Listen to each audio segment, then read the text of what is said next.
तुम्ही कधी जादूची कांडी पाहिली आहे? गोष्टीच्या पुस्तकातील नव्हे, अगदी खरीखुरी. आज आम्ही तुम्हाला दाखवणार आहोत अशीच एक जादूची कांडी.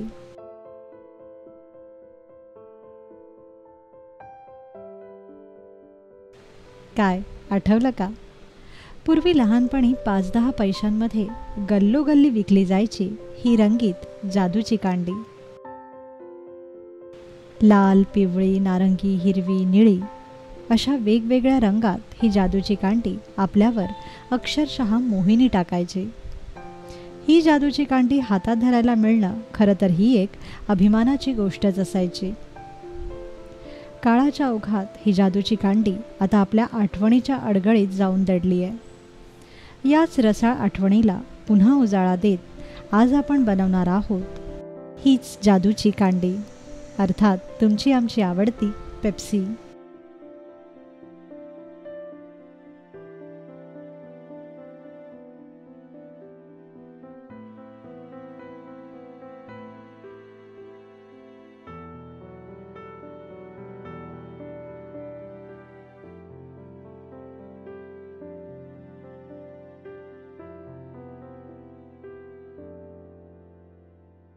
पेप्सी बनवण्यासाठी खरं तर काहीही विशेष जिन्नस लागत नाहीत.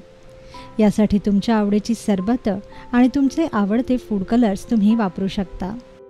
आणि यासोबत आपल्याला लागणार आहे पॉप्सिकल बॅग्स, ज्या बाजारात सहज उपलब्ध आहेत. सर्वप्रथम आपण सरबत तयार करून घेऊया. प्रथम बनवूया लिंबू सरबत. त्यासाठी 1.5 ग्लास थंड पाण्यात 1 लहान वाटी साखर, 1 लिंबाचा रस आणि चिमूटभर मीठ घालून लिंबू सरबत तयार करून घ्या व त्याचे समान 3 भाग करा. यानंतर कोकमचा गर वापरून कोकम सरबत तयार करून घ्या. सर्वात शेवटी संत्र्याचं सरबत तयार करा व त्याचे समान 2 भाग करून घ्या. आता या संत्र्याच्या सरबताच्या एका भागात 1 थेंब खाण्याचा लाल रंग घाला आणि मिसळा. या लाल रंगाच्या सरबताचे पुन्हा समान 2 वेगळे भाग करा व एका भागात गडद निळ्या रंगाचा 1 थेंब टाका आणि मिसळा.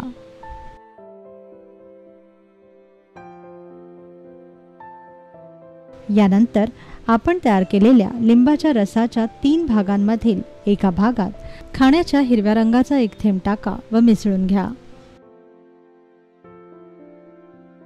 व दुसऱ्या भागात 1 थेंब निळा रंग टाका व मिसळा.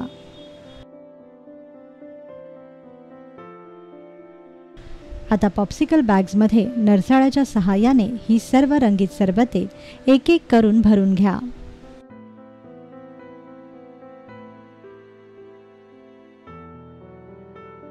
सीलिंग मशीन किंवा अगदी मेणबत्तीच्या उपयोगाने या पॉप्सिकल बॅग्स व्यवस्थित सील बंद करून घ्या. तयार झालेल्या या पेप्सी डीप फ्रीझरमध्ये सेट होण्यासाठी किमान 3 ते 4 तास ठेवून द्या. 3 ते 4 तासानंतर बाहेर काढा रंगबिरंगी जादूच्या कांड्या, अर्थात पेप्सी.